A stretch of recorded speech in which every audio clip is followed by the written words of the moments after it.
Vamos lá, meu caro aluno, olha aí. Hoje, aqui o professor Almeida de Química trazendo mais uma aula para você. Então, você que está na sala de aula, se ligue bem, porque essa aula de número 23 é uma continuação do que vocês aprenderam na aula 22, quando nós trabalhamos sobre a tabela periódica.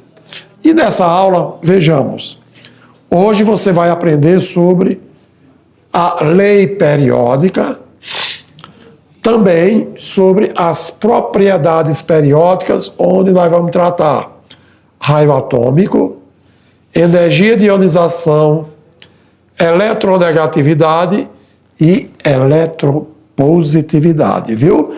A importância da organização dos elementos na tabela periódica em grupos ou famílias, que são as linhas horizontais, e série ou períodos, que são as linhas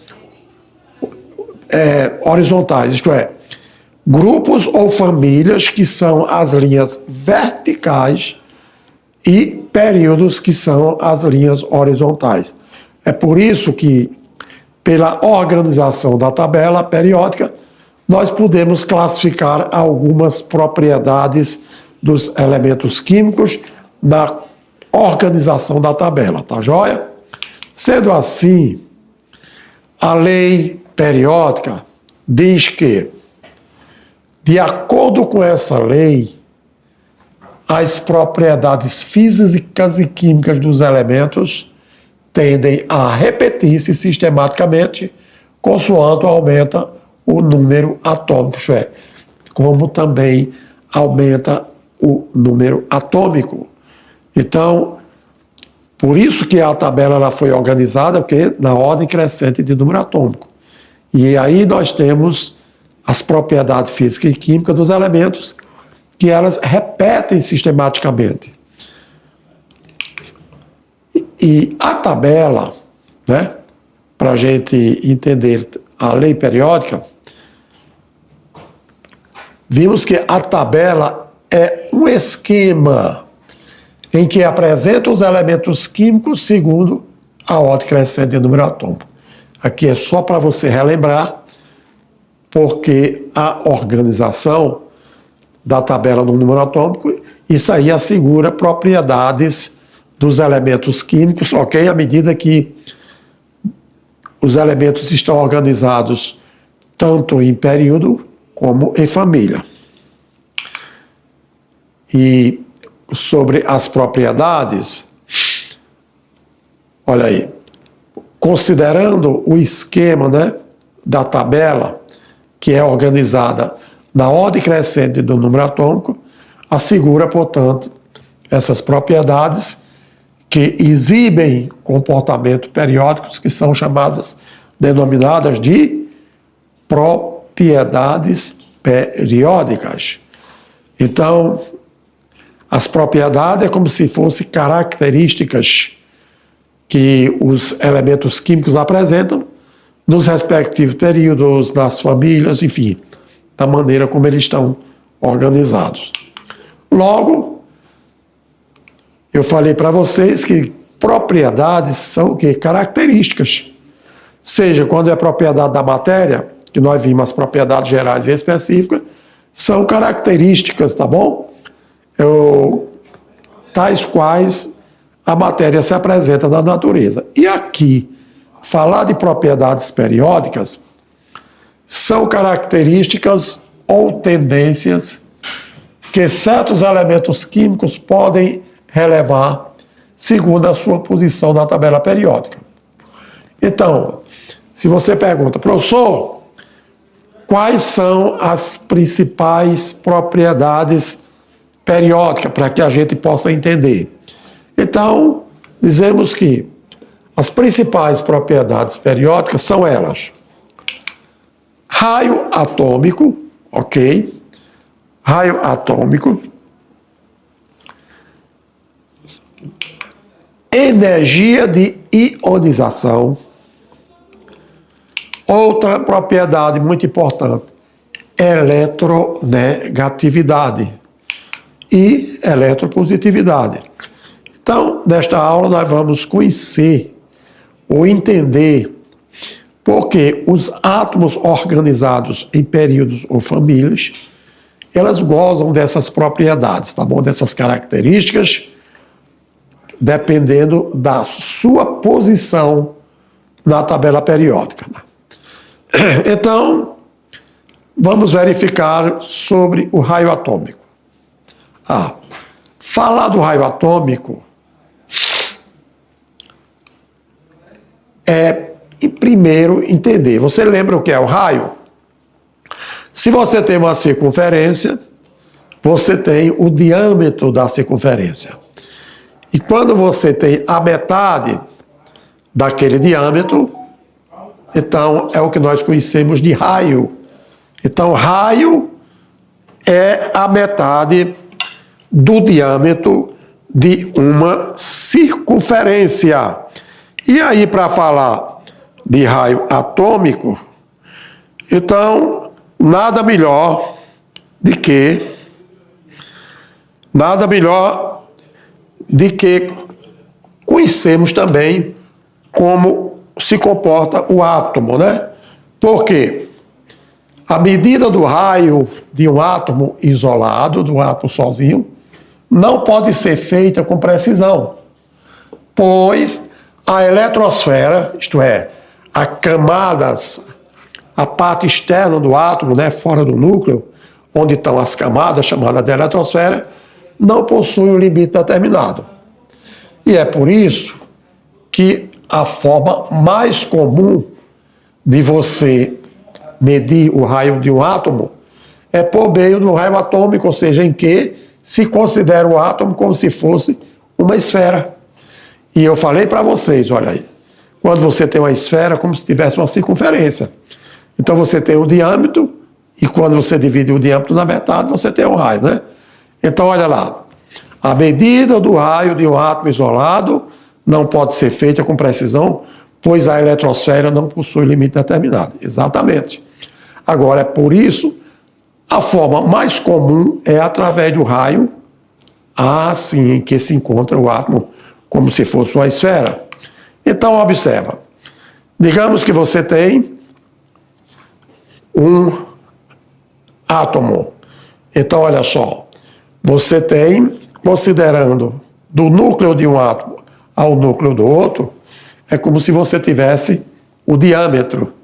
E quando você tem na metade do diâmetro, é que você considera como raio.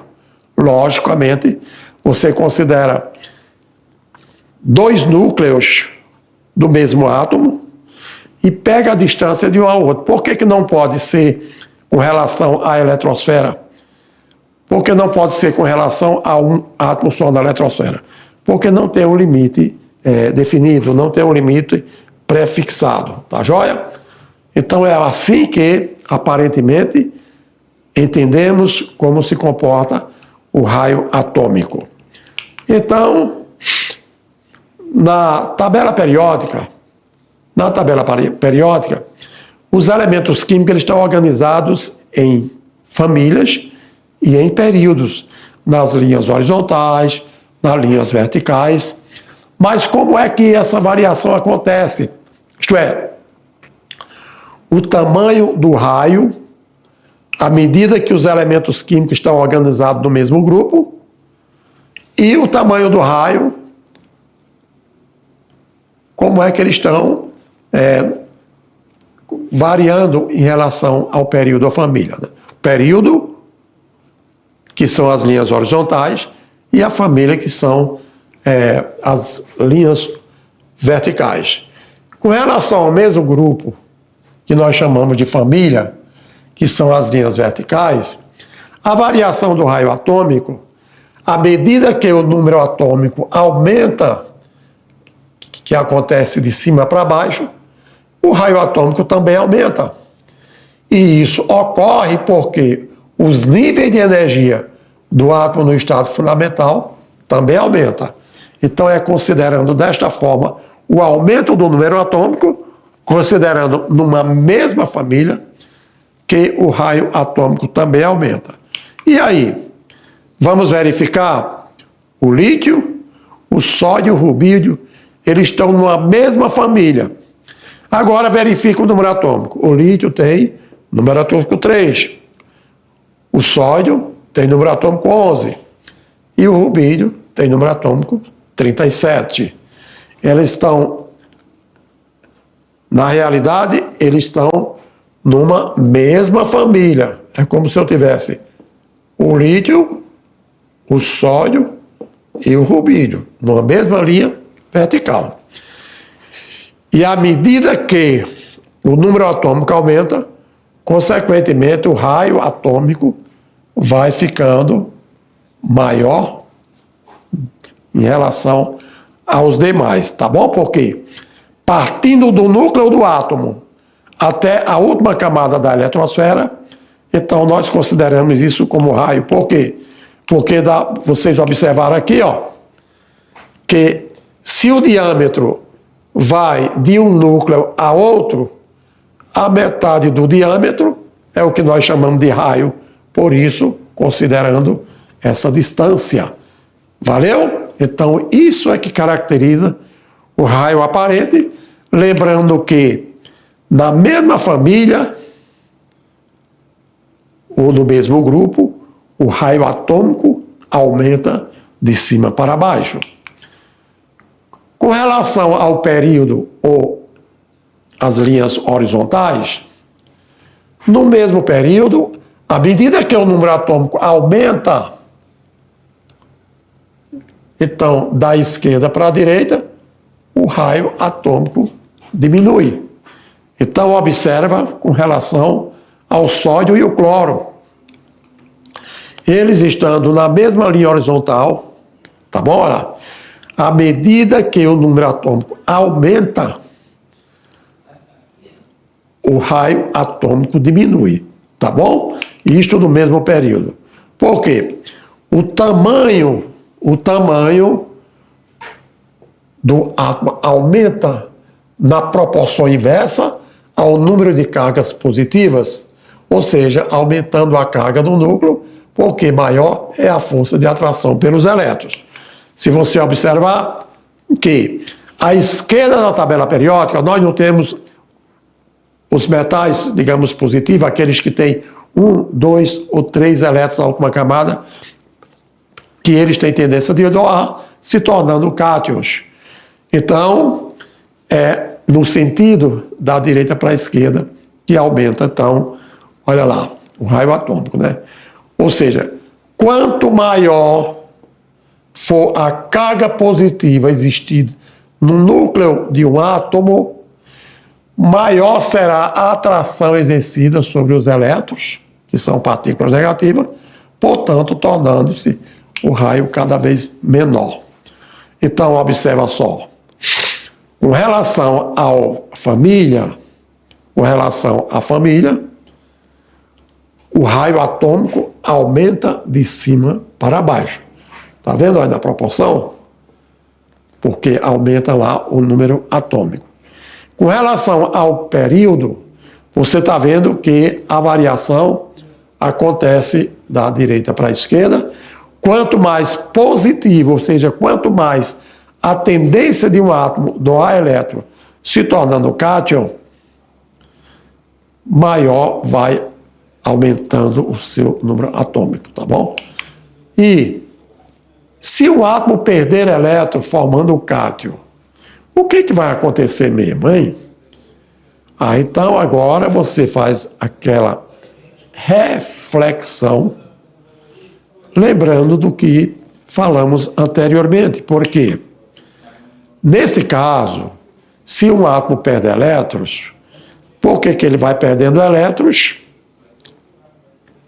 Ele vai ficando com mais prótons, ele vai ficando mais positivo, vai formando o quê? O cátion. Então, nesse caso, teremos o mesmo núcleo atraindo um número menor de elétrons, aumentando, portanto, a intensidade de atração e fazendo com que os elétrons fiquem mais próximos do núcleo. Então, olha assim, se um átomo perde elétrons vai formando cátions. Agora, qual é o resultado disso? Né? Porque nós vimos que no mesmo núcleo vai atrair um número menor de elétrons, aumenta a intensidade de atração, fazendo com que os elétrons fiquem mais próximos do núcleo, consequentemente teremos um menor raio do íon, ou seja, um menor raio do cátion, e aí é o que caracteriza com relação àqueles que se tornam cada vez mais positivos, no caso dos metais. Olha aí, nós temos cátions, os raios que têm menores, ou seja, cátions têm raios menores do que os seus respectivos átomos. Verificando. Com relação ao átomo, o elemento químico, digamos, neutro, no qual o número de prótons é 11, o número de elétrons é 11, observa-se um raio atômico desse tamanho. No entanto, quando o íon sódio, ou o átomo de sódio, que tem o elétron na última camada, né? Porque se são 11, 2, 8 e 1. Então, o sódio tem tendência de doar um elétron. Quando ele doa um elétron, mantém-se o mesmo número atômico. O número de prótons continua 11, mas o número de elétrons diminui. Se o número de elétrons diminui, olha aí o que é que acontece. Os cátions passam a ter raios menores do que seus respectivos átomos. Tá ok? Quanto mais for positivo, o íon, no caso do íon. Então, você vai tendo o que? Menores raios atômicos.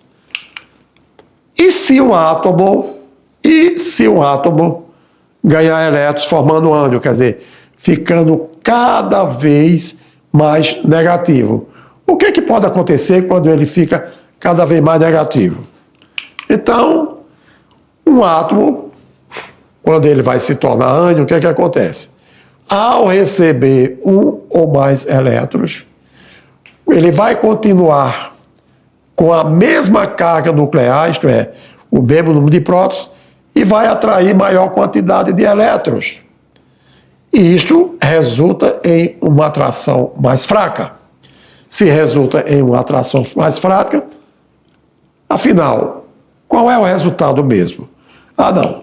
O resultado é que teremos um raio maior, ou seja, o raio iônico, em comparação ao átomo neutro, no caso, o raio do átomo, que é exatamente o inverso do cátion. O raio do cátion era menor em relação ao átomo neutro. E aqui no ânion, o raio do ânion é maior do que do átomo neutro, né? E esse caso, sabemos que o cloro, ele tem número atômico 17. Isto é, ele tem 17 prótons, 17 elétrons. E o cloro, a distribuição seria o quê? 2, 8 e 7. Se ele tem 7 na última camada, a tendência dele é ganhar um elétron. E quando ele ganha elétron, ele se transforma num ânion. E aí, se como átomo neutro ele tinha 17 prótons, 17 elétrons, no ânion ele tem 17 prótons e 18 elétrons. Ele ganha um elétron. Isto é, o que vai acontecer quando existe o átomo considerado neutro, onde as partículas positivas igual à partícula negativa, quando ele se transforma no ânion? É que, olha aí, os ânions, ele vai ter raios maiores de que dos seus respectivos átomos quando eles são neutros. Então não esqueça, hein, galera? No cátion, quando eu tenho o íon cátion, o raio atômico, o raio do íon, é menor do que o raio do átomo neutro. Quando eu tenho os ânions, ou seja, os íons negativos, porque ganha elétrons, o raio do ânion, do íon, é maior do que o raio quando eu tenho o átomo neutro. Valeu aí? São detalhes que a gente precisa muitas vezes comentar cada vez mais para você não confundir. Então, a primeira propriedade que nós falamos foi como varia o raio atômico na tabela periódica. Agora partimos para a segunda propriedade, que é a energia de ionização. Mas, professor, eu gostaria de saber o que é que significa energia de ionização. Então, se liga aí, ó. Energia de ionização é a energia mínima necessária para se arrancar, ou seja, para se tirar um elétron de um átomo que se encontra no estado gasoso e isoladamente. Beleza? Então, a energia que eu uso para tirar, para arrancar um elétron de um átomo no estado fundamental, quando ele está gasoso e isolado, eu chamo isso de energia de ionização. Logo, essa energia também pode ser denominada de, além de energia de ionização, potencial de ionização. E a representação é a seguinte, ó. Digamos que eu tenho aqui o átomo de sódio no estado gasoso, sempre considerando o estado gasoso. E aí, esse átomo ganha uma energia. Quando ele ganha energia, para que ganhar energia? Para retirar o elétron da última camada, porque o sódio tem número atômico 11, se ele tem número atômico 11, é como se fosse 2, 8 e 1. Então ele tem um elétron na última camada e a energia que vai ser atribuída é para se arrancar esse elétron da última camada.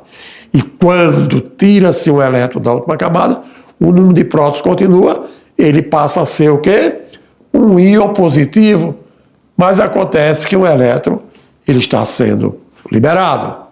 Então, esta energia que foi aplicada para arrancar este elétron do sódio é conhecida como energia de ionização ou simplesmente potencial de ionização.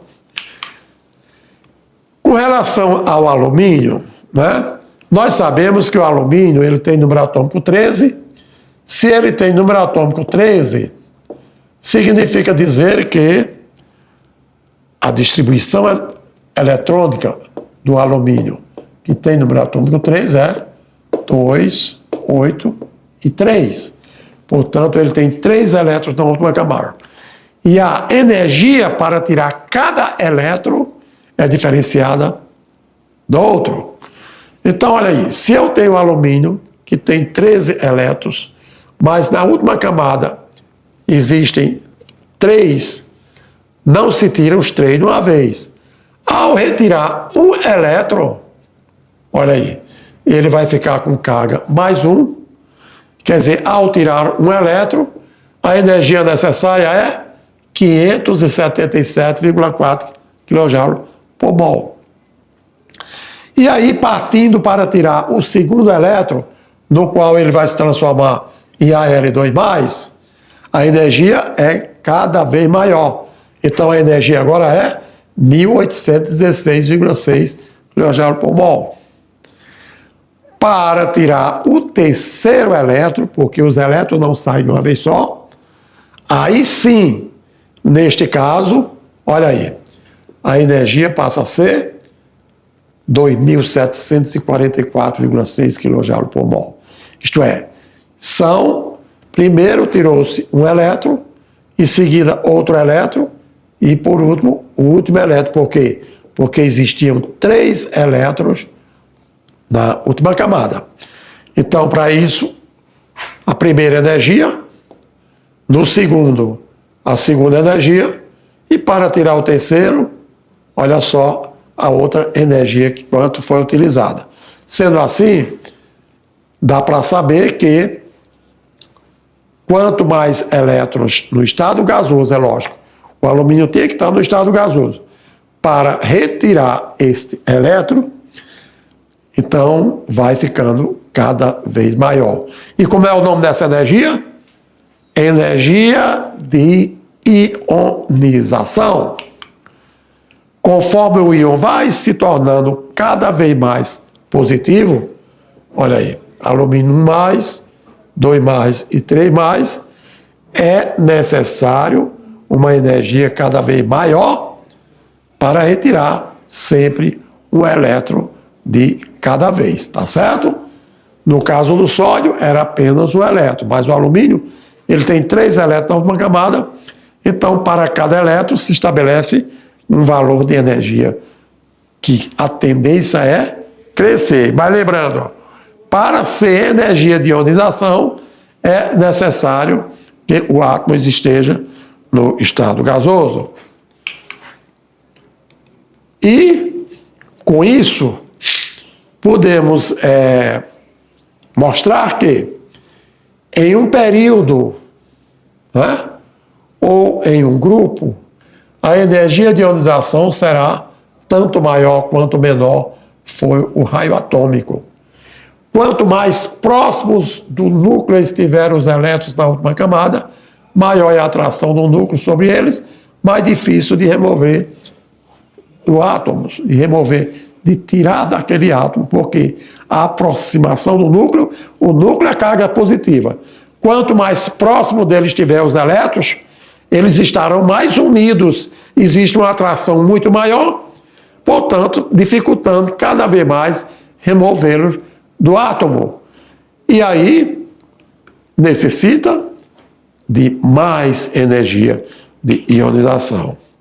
Logo, é possível retirar mais de um elétron do átomo, bastando, após a retirada do primeiro elétron, fornecer ainda mais energia. E chamamos a primeira energia de ionização, que é a energia necessária para retirar um elétron do átomo neutro. E vocês viram que, à medida que vai tirando os elétrons, ok, a energia vai sendo cada vez mais necessária, porque quanto mais positivo vai ficando, positivo é a carga dos prótons. Logicamente, eles vão atraindo os elétrons para próximo de ti. E aí o que é que acontece? Olha aí, vai se tornando cada vez mais difícil de removê-los. Para isso, não devemos esquecer que a energia de ativação, considerando os elementos químicos de um mesmo período, no mesmo período ela aumenta da esquerda para a direita. Em relação a os elementos químicos de uma mesma família, a energia de ativação, ela aumenta de baixo para cima, né?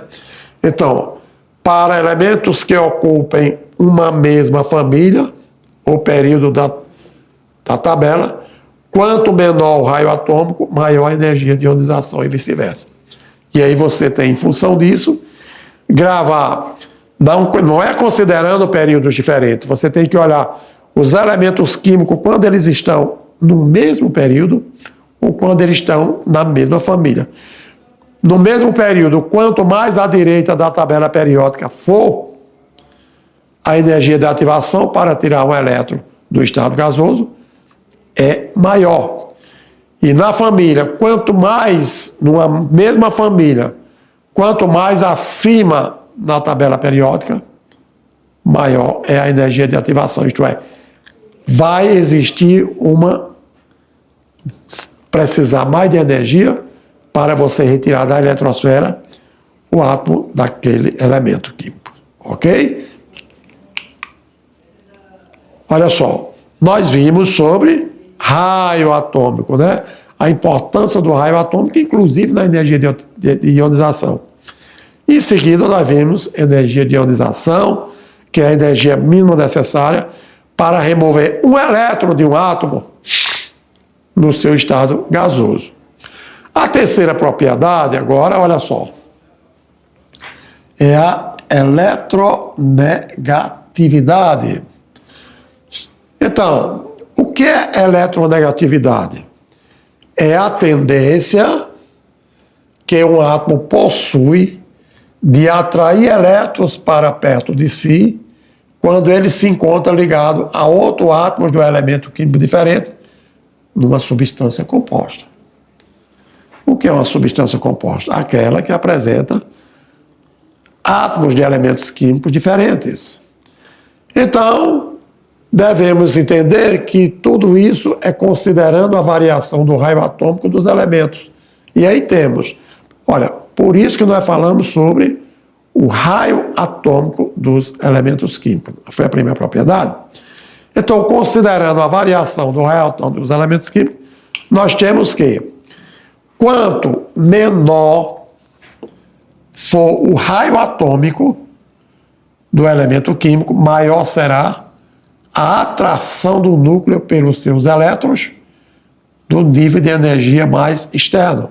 Portanto, maior a eletronegatividade. Viram aí? Então, quanto mais se atrai, mais ele se une, menor o raio.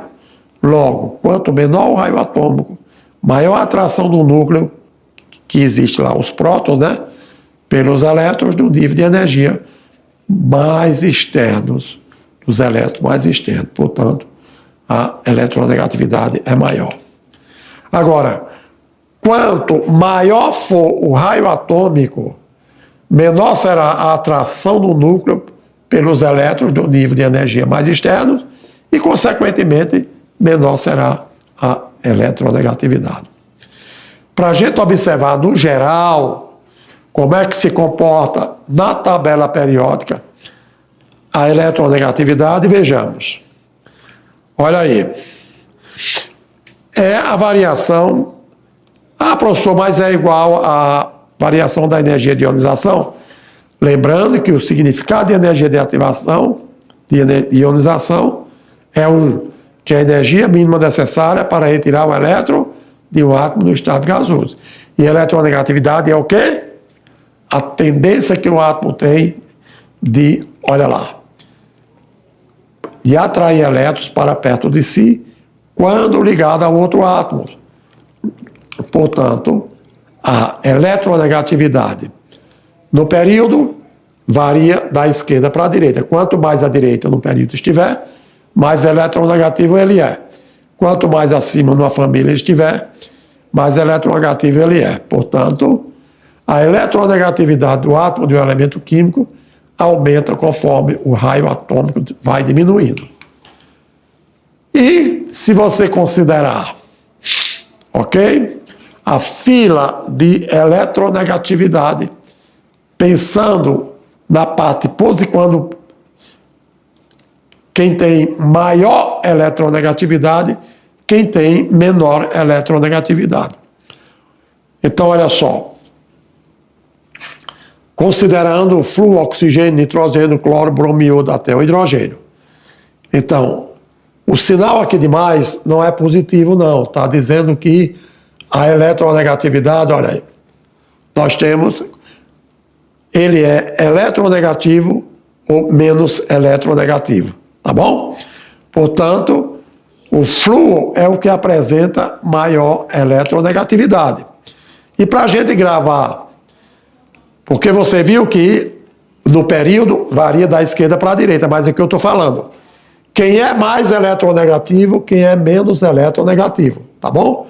Então é como se a eletronegatividade, neste sentido, não entendendo se é família ou período.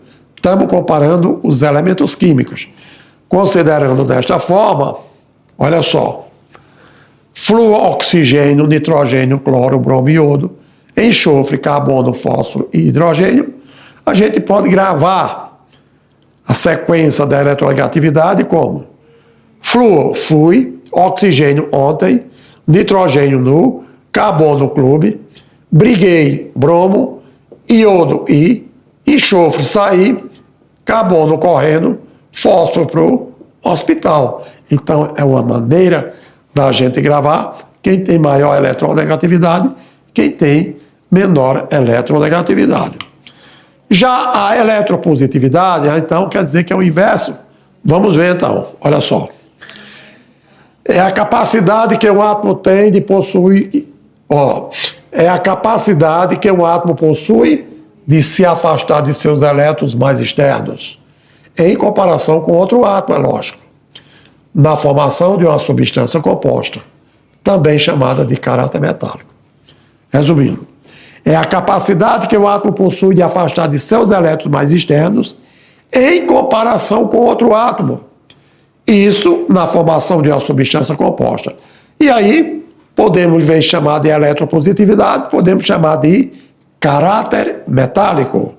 Logo, considerando a variação do raio atômico dos elementos, nós temos que, quanto menor for o raio atômico, maior será a atração do núcleo pelos elétrons do nível de energia mais externo.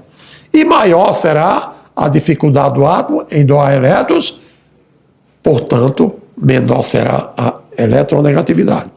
Com relação ainda sobre a eletropositividade, quanto maior for o raio atômico, menor a atração do núcleo pelos elétrons do nível de energia mais externo e maior dificuldade do átomo em doar elétrons, portanto, maior a eletronegatividade.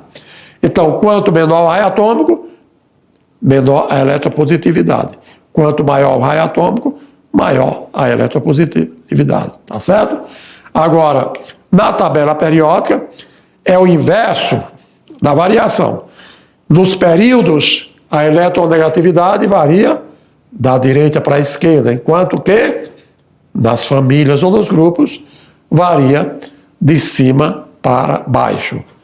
Meu aluno, agora eu convido você para, através de um aprender fazendo, nada melhor do que a gente exercitar e fixar na memória o que nós aprendemos sobre as propriedades periódicas, tratando-se de raio atômico, energia de ionização, eletronegatividade e eletropositividade.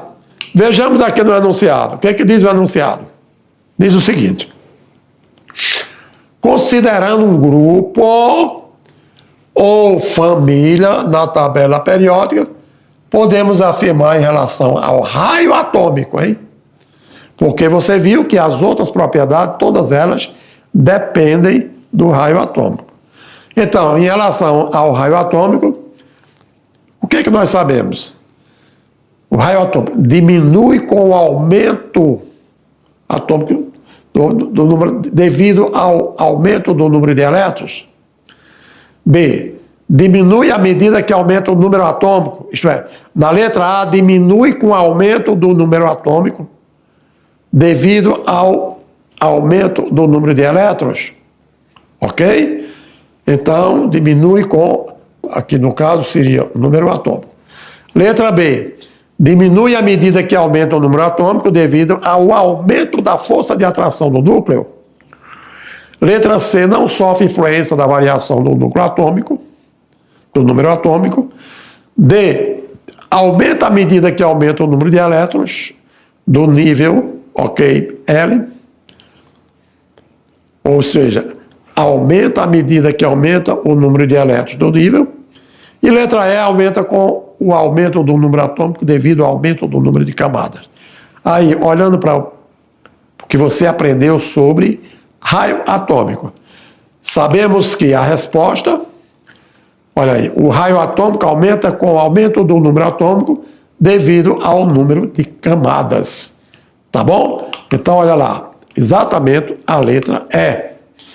O raio atômico aumenta na família com o aumento do número atômico devido ao número de camadas. Então, olha só. Então, nós temos aqui como se tivesse camada 1, camada 2, camada 3, camada 4, camada 5. À medida que vai aumentando o número de camadas ou o número de períodos, consequentemente, vai aumentando o quê? O seu raio atômico. Valeu aí, meu caro aluno? Então, olha só. Essa aula de hoje foi uma continuidade do que você aprendeu na tabela periódica. Lembrando que hoje nós falamos da leis periódicas ou das propriedades periódicas. Aí você fica aí numa boa, Fique tranquilo que eu vou voltar para fazer uma revisão e depois você fazer sua atividade de sala. Valeu? Daqui a pouco eu volto.